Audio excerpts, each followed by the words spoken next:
I'm going to start with a quick sorry in advance about the audio quality. This is only the second video ever that I'm going to be doing a voiceover for, and I do not at all have the setup for it. In fact, you can probably hear my computer fans in the background struggling to keep up with this very messed up save file. Anyway, now that that's out of the way, do you recognize this setup? Well, you should, otherwise you shouldn't be here. And if you don't recognize it, you should go back and watch the other landmines video so that you know what I'm talking about. In that video, I believe that I had come up with something revolutionary in terms of, well, blowing stuff up in Astroneer, effectively. But as usual, there's always someone else out there who thinks of something that you didn't think of, and I'm going to post the comment made on that video by someone else who came up with what is really a much better idea than what I had. And the answer to all fun things in Astroneer is, of course, the winch. Now, let me explain a little bit what's going on here. You can, auto arms pick up stuff as usual. You can place a winch on an item, and the auto arm will still pick it up and place it, and the winch will remain attached. Now, that should probably give you enough information as to what exactly is going on here, but don't mess up the setup when you're doing this with dynamite. I'm using fireworks to prevent things like that from causing any damage. Place the other item first so the storage sensor doesn't trigger. Anyway, where were we? Now, my old landmine worked where you would first have an auto arm to make sure there's an open spot, and then this auto arm would place a piece of dynamite on the rover, and then this auto arm would place a delay repeater with a proximity repeater on it that would get placed on the rover to then activate the dynamite and blow it up.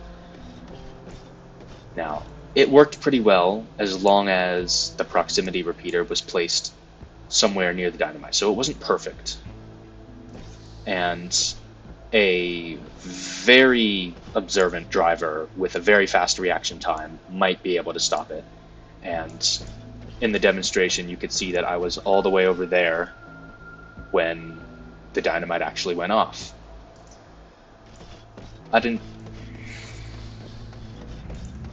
This time, we have a winch to ensure that, oh my god, that is so loud.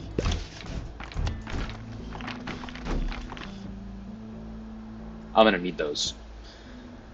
This time we have a winch to ensure that that rover is not gonna be going anywhere. Back here, the way this works is that this firework would actually be a dynamite. It gets placed on the rover. The winch pulls the rover in to make sure it doesn't go anywhere. Then when the auto arm picks up this organic, it triggers the storage sensor, activating the dynamite and blowing up the rover without it being all the way over there. Let's just do a quick test run.